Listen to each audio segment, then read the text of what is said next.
अगर हम लोग बात करें ऐश के one of the most coolest and one of the most strongest Pokemon के बारे में, तो सबसे पहले आपके मुंह पे सिर्फ एक ही नाम आएगा जो कि है ग्रेनिंजा। और ये ऐश की पूरी पोकेमॉन टीम में एक लौता ऐसा पोकेमॉन है जिसने सबसे जल्दी खुद को इवॉल्व किया और अपनी पावर्स को बहुत ही जल्दी गेन किया। और इसने अपनी पोकेमॉन जर्नीज में बहुत ही सारे ऐसी बैटल्स की है जिसमें ये हमेशा जीता है। लेकिन आखिरकार इतने स्ट्रॉन्ग पोकेमॉन का राइज कैसे हुआ और डाउनफॉल कैसे हुआ? तो हाँ, आपने सही गैस किया। आज हम लोग जानने वाले हैं ऐश के ग्रेनिंजा की पूरी हिस्ट्री के बारे में। आपकी तगड़ी सपोर्ट की वजह से हम हिस्ट्री ऑफ पोकेमॉन्स को अब लॉन्ग फॉर्मेट पे भी डालेंगे और ये होने वाला है the history of Pokemons episode number 1, the history of Ash's Greninja. Video start करने से पहले वीडियो को लाइक करके चैनल को सब्सक्राइब कर लीजिए ताकि मैं बीच में डिस्टर्बेंस ना दूं, और कमेंट बॉक्स में अपने फेवरेट पोकेमॉन के नाम लिखना ना भूलें ताकि हम अपना नेक्स्ट एपिसोड उसी पोकेमॉन के ऊपर ला सके। So without any wasting time, let's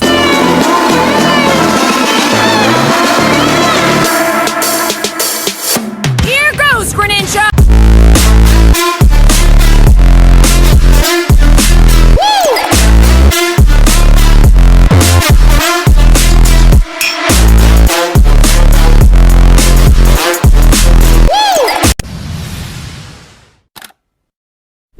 तो आज से कई सालों पहले पोकेमॉन के एक जंगल में कई सारे फ्रॉकीज रहा करते थे और वो फ्रॉकीज उस जंगल में काफी खुशी खुशी रहा करते थे। लेकिन उनमें से एक ऐसा भी फ्रॉकी था जो हमेशा ट्रेनिंग किया करता था। लेकिन एक दिन वो फ्रॉकी देखता है कि दूसरे फ्रॉकीज उसे अपने साथ चलने के लिए कह रहे थे, लेकिन वो फ्रॉकी इसके लिए मना कर देता है, जिससे गुस्सा होकर दूसरे फ्रॉकीज उस फ्रॉकी पर अटैक कर देते हैं। जिसके बाद नर्स जॉय उस फ्रॉकी की मदद करती है वापस से रिकवर होने में, और नर्स जॉय उस फ्रॉकी को कालोस का स्टार्टर बनाने के लिए प्रोफेसर शिकामोर की लैब में भेज देते हैं। जिसके बाद वो फ्रॉकी भी एक स्टार्टर पोकेमॉन बन जाता है। लेकिन जितने भी लोगों ने फ्रॉकी को as a starter Pokemon choose किया, फ्रॉकी उनके साथ पोकेमॉन और ट्रेनर वाला बॉन्ड नहीं बना पा रहा था। फ्रॉकी को पता था कि उसे एक ऐसे ट्रेनर की जरूरत है जो कि उसके रियल पावर्स को ढूंढे और उसे अनलॉक करे। लेकिन एक Kalos where dreams and adventure begins नाम के एपिसोड में, जहाँ पर फ्रॉकी को पहली बार अपना ऐश कचम दिखता है और उसके असली मोटिवेशन को देखकर फ्रॉकी समझ जाता है कि वो वही ट्रेनर है जिसे वो अभी तक ढूंढ रहा था। जिसके बाद फ्रॉकी वोवाफिट से रिफ्लेक्ट हुए थंडर बॉल से भी पिकाचू को बचाता है। फ्रॉकी अपनी पूरी पावर्स का इस्तेमाल करके एक वाटर पल्स का यूज करता है, जिससे वोवाफिट काफी आसानी से हार जाता है। जिसके बाद ऐश फ्रॉकी को प्रोफेसर शिकामोर की लैब में ले जाता है, जिसके बाद उस फ्रॉकी को प्रोफेसर शिकामोर हील करने लगते हैं। जिसके बाद XY की एक एपिसोड जिसका नाम था ल्यूमिनियस सिटी परसूट, उस एपिसोड में प्रोफेसर शिकामोर बताते हैं कि ये कालोस का लौता ऐसा स्टार्टर पोकेमॉन है जो कि अपने ट्रेनर को ही अपना ट्रेनर नहीं मानता था। अब ऐश देखता है कि उस फ्रॉकी की हालत अब सही हो रही थी। लेकिन उसी एपिसोड में जब टीम रॉकेट अटैक करती है तब उन लोगों ने एक डिवाइस की मदद से प्रोफेसर शिकामोर के गार्चॉम्प को अपने कंट्रोल में ले लिया था। जिसके बाद फ्रॉकी ऐश की टीम को भी ज्वाइन कर लेता है। जिसके बाद XY की एक एपिसोड जिसका नाम था Kalos League passion with a certain flare, जिसमें अब ऐश का फ्रॉकी ऐश के साथ एक नई जर्नी पे निकल चुका था। जिसके बाद अब बैटल ऑफ एरियल मोबिलिटी नाम के एपिसोड में, जहाँ पर बॉनी का पोकेमॉन फूड एक फ्लैशलिंग चुरा लेता है। जिसके बाद उस फ्लैशलिंग से रिवेंज लेने के लिए ऐश का फ्रॉकी उस फ्लैशलिंग से फाइट करता है, जहाँ पर दोनों ही पोकेमॉन एक दूसरे को कांटे की टक्कर दे रहे थे। लेकिन फ्रॉकी समझ जाता है कि वो फ्लैशलिंग के स्पीड और पेनफुल अटैक से कभी भी कम्पीट नहीं कर सकता। लेकिन ऐश अपने फ्रॉकी को मोटिवेट करता है कि वो फ्लैशलिन के साथ एक रीमैच करे, और जैसे ही फ्रॉकी ये चीज समझता है तो अब वो फ्लैशलिन के ऊपर भारी पड़ रहा था। लेकिन अभी भी फ्लैशलिन उसके अटैक्स को बहुत ही अच्छी तरीके से काउंटर कर रही थी। लेकिन फ्रॉकी के एक वाटर पल्स से वो काफी आसानी से फ्लैशलिन को हरा देता है। जिसके बाद ऐश उस फ्लैशलिन को कैच कर लेता है और फ्लैशलिन भी फ्रॉकी और पिकाचू की बहुत ही अच्छी दोस्त बन चुकी थी। जिसके बाद बैटलिंग ऑन थिन आइस नाम के एपिसोड में अब फ्रॉकी पिकाचू और फ्लैशलिन का एक मेंटर बन चुका था जो कि उन दोनों को ट्रेनिंग देता है। जिसके बाद coming back into the cold नाम के एपिसोड में, जिसमें ऐश की टीम सरीना से मिलती है, जिसकी वजह से फैनिकेन, चेस्पिन, फ्रॉकी और पिकाचू बहुत ही ज्यादा अच्छे दोस्त बन जाते हैं। जिसके बाद निंजा विजडम नाम के एपिसोड में ऐश की मुलाकात एक सेनपाई नाम के निंजा से होती है, जिसके पास एक फ्रोगैडियर था और वो काफी ज्यादा घमंडी था। जिसके बाद ऐश का फ्रॉकी सेनपाई के फ्रोगैडियर से एक बैटल करता है, लेकिन क्योंकि फ्रॉकी फ्रोगैडियर का एक प्री इवोल्यूशन है, इसलिए फ्रॉकी फ्रोगैडियर की स्पीड को कम्पीट नहीं कर पा रहा था। फ्रॉकी अब थक चुका था, लेकिन फिर भी वो गिव अप नहीं करता, जिससे सेनपाई समझ जाता है कि फ्रॉकी में वो पोटेंशियल है जिससे वो काफी ज्यादा स्ट्रॉन्ग बन सकता है। जिसके बाद सेनपाई ऐश को एक ट्रेनिंग देता है, जिसके वजह से ऐश अपने फ्रॉकी के साथ एक अनोखा बॉन्ड बना पाए। और वहीं पे सेनपाई का फ्रोगैडियर ऐश के फ्रॉकी को ट्रेनिंग दे रहा था, जिससे अब ऐश एक निंजा पोकेमॉन को कैसे ट्रेन किया जाता है वो सीख जाता है। वहीं पे फ्रॉकी फ्रोगैडियर जैसे स्पीड को कंट्रोल करना सीख जाता है, जिससे अब ऐश और फ्रॉकी की स्पीड काफी ज्यादा तेज हो जाती है। और जब टीम रॉकेट ऐश और उसकी टीम पर अटैक करती है तो ऐश और उसकी टीम को बचाने के लिए ऐश का फ्रॉकी फ्रॉकी पहली बार डबल टीम का यूज करता है और double team plus water pulse का यूज करके फ्रॉकी टीम रॉकेट को ओवरपावर्ड कर देता है। इसके बाद ऐश का फ्रॉकी और सैनपाई का फ्रोगार्डियर मिलकर एक वाटर पल्स का इस्तेमाल करते हैं, जिससे टीम रॉकेट काफी आसानी से हार जाती है। जिसके बाद ऐश सैनपाई को बाय कहता है और फ्रॉकी अपने मेंटर फ्रोगार्डियर को बाय कहता है।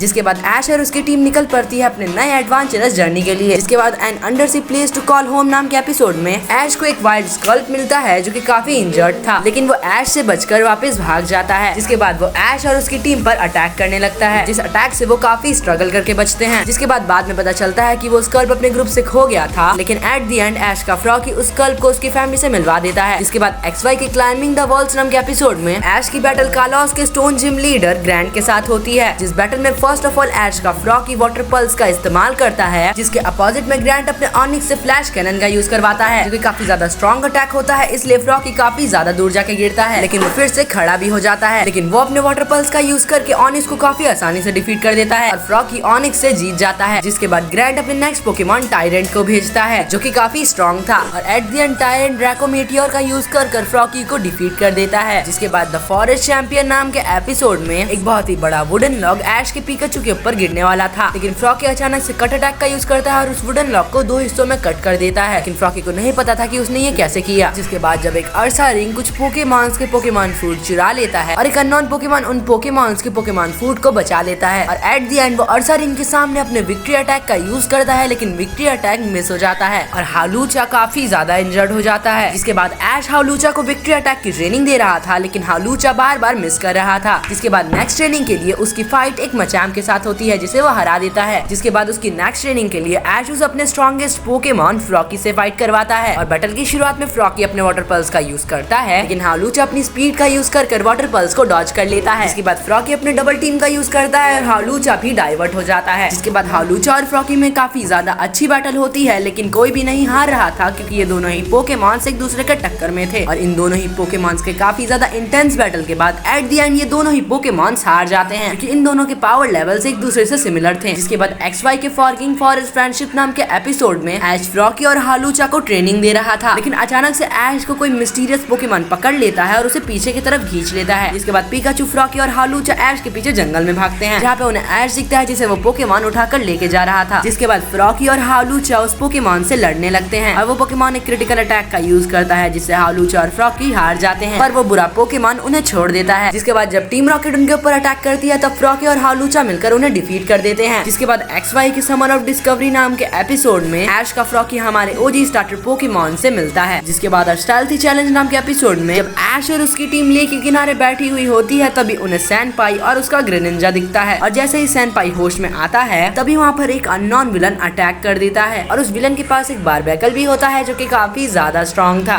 ऐश की टीम में किसी की जान पे भी खतरा ना हो, इसलिए ऐश उन्हें भगाकर जंगल ले आता है, लेकिन वो विलन उनके पास फिर से पहुंच जाता है। ऐश की टीम को बारबैकल से बचाने के लिए सैनपाई का ग्रेनिंजा स्मोक स्क्रीन का यूज करता है, लेकिन वो उस अटैक को डिफेंड कर लेता है, और उनकी फाइट करते करते शाम हो जाती है। यहाँ पे अब पिकाचू, ग्रेनिंजा और फ्रॉकी काफी ज्यादा इंजर्ड हो चुके थे, और जब बारबैकल ग्रेनिंजा को खत्म करने वाला होता है, तभी ग्रेनिंजा को बचाने के लिए ऐश का फ्रॉकी फ्रोगार्डियर में इवॉल्व कर जाता है, और बिना पिकाचू और ग्रेनिंजा की हेल्प से काफी आसानी से उस मिस्टीरियस विलन के बारबैकल को ओवरशैडो कर रहा था, और एट द एंड फ्रोगार्डियर उसे डिफीट कर देता है। इसके बाद लेजेंडरी फोटो ओप नाम के एपिसोड में जब ऐश का टैलॉन फ्लेम मॉल्टियर्स के अटैक से लावा में गिरने वाला होता है, तभी ऐश उसे बचाने के लिए नीचे कूद जाता है और उसे पकड़ लेता है, और जब वो गिरने वाले होते हैं, लेकिन फ्रोगार्डियर ऐश और टैलॉन फ्लेम को काफी आसानी से बचा लेता है। इसके बाद Hoopa and the Clash of Ages नाम की मूवी में हमें फ्रोगार्डियर देखने को मिला था। जिसके बाद the green grass type of home नाम के एपिसोड में ऐश की बैटल कालॉस के जिम लीडर रैमस के साथ होती है, जहाँ पर मैच के स्टार्ट में ऐश का Frogadier water pulse plus double team का यूज करता है, लेकिन फिर भी वो रैमस के वीपिन बेल से हार रहा था, और जब रैमस का वीपिन बेल अपने पॉइजन पाउडर का यूज करता है, तब उसे डिफेंड करके फ्रॉकी वीपिन बेल को आसानी से डिफीट कर देता है। इसके बाद रैमस अपने नेक्स्ट पोकेमॉन गोगोट को भेजता है, और जैसे ही फ्रोगार्डियर गोगोट पे अटैक करता है, तभी गोगोट एक बहुत ही बड़ा रेजर लीफ का टाइफोन बना देता है, जिसे फ्रोगार्डियर अपने कट अटैक का यूज करके काफी आसानी से काट देता है, लेकिन अचानक से सारे रेजर लीफ ऐश के फ्रोगार्डियर के ऊपर आ जाते हैं। इसके बाद गोगोट फ्रोगार्डियर को एक सर्कल के अंदर कैद कर देता है, और वो सर्कल रेजर लीफ के टाइफोन का था, लेकिन फ्रोगार्डियर अपने इंस्टिंक्ट का यूज करके काफी आसानी से बाहर निकल जाता है और गोगोट को एक ही अटैक में डिफीट कर देता है। इसके बाद फैशनेबल बैटल नाम के एपिसोड में ऐश की पहली बैटल सॉवियर के साथ होती है, जहाँ पर सॉवियर अपने ट्रिको को भेजता है और ऐश अपने फ्रोगार्डियर को भेजता है। ट्रिको को सारे बुलेट सीड को डॉज कर वो ट्रिको को सिर्फ एक ही अटैक का यूज कर काफी काफी आसानी से डिफीट कर देता है और सॉवियर वो बैटल हार जाता है। जिसके बाद राइवल टुडे एंड टुमारो नाम के एपिसोड में ऐश और सॉवियर का रीमैच होता है और उसी बैटल में सॉवियर का ट्रिक और ग्रोवाइल में इवॉल्व कर जाता है। इसके बाद फ्रोगार्डियर और ग्रोवाइल में काफी तगड़ी राइवलरी हो जाती है और जब फ्रोगार्डियर के ऊपर ग्रोवाइल अपने रेजर लीफ का यूज करता है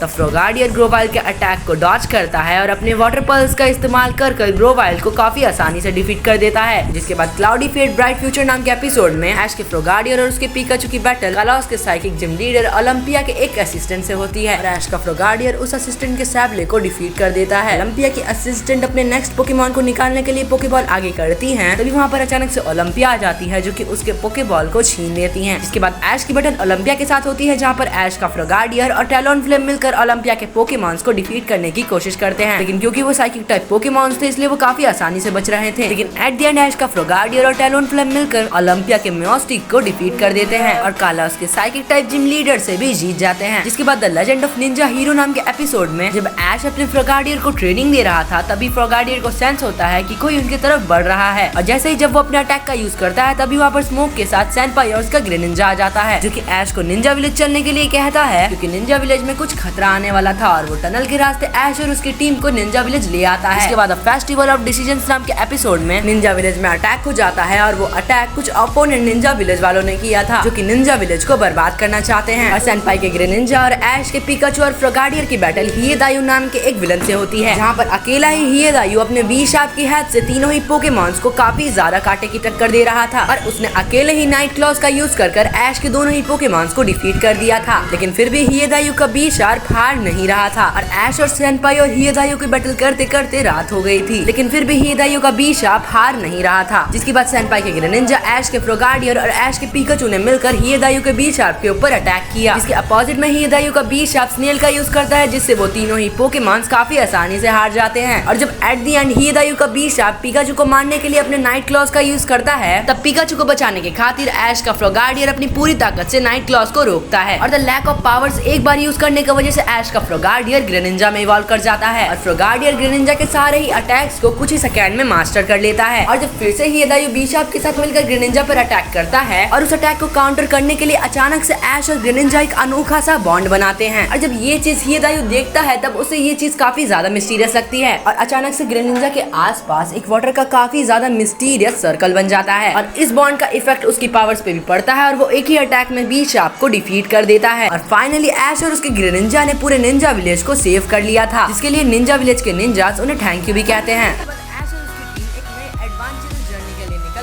जहाँ पर अब ऐश अपने ग्रेनिंजा के साथ एक नई जर्नी बनाने वाला था। हाँ, यही था आज का हमारा वीडियो जिसके लिए मैंने आपको बहुत ही दिनों से वेट करवाया, जिसके लिए मैं आपको पर्सनली सॉरी कहना चाहता हूँ। और आपके दिमाग में एक क्वेश्चन भी आया होगा कि मैंने तो कहा था कि मैं पूरी जर्नी बताने वाला हूँ, तो मैं आधी जर्नी में क्यों रुक गया। इसके लिए मेरा पर्सनल रीजन होगा कि अगर मैं पूरी वीडियो बनाने बैठता तो शायद ये वीडियो अभी तक 40 मिनट की हो जाती, जो कि मैं नहीं चाहता क्योंकि इतने मिनट की वीडियो से ऑडियंस हमेशा बोर हो जाती है। और जो लोग सोचते होंगे कि अब हम इसके आगे की वीडियो को कैसे देखेंगे, तो उनके लिए मेरा सिर्फ एक ही आंसर है, मैं इस वीडियो के पार्ट 2 को भी लाने वाला हूँ। तो हाँ, पार्ट 2 के लिए रेडी रहना। और जो लोग चाहते हैं कि मैं इसके पार्ट 2 को बहुत ही जल्दी ले आऊं, उनसे मैं कहना चाहता हूं कि इस वीडियो को बनाने में बहुत ही ज्यादा मेहनत लगी है। सो हाँ, मेक श्योर कि आपने इस वीडियो को लाइक करके हमारे चैनल को सब्सक्राइब कर लिया है और उस बेल नोटिफिकेशन को भी ऑन कर लिया है। और हाँ, इस वीडियो पे 250 कमेंट्स कर देना ताकि मैं इस वीडियो के पार्ट 2 को बहुत ही जल्दी ला पाऊँ। तो अब मिलता है इस वीडियो को सीधे पार्ट 2 में। Till then, over and out.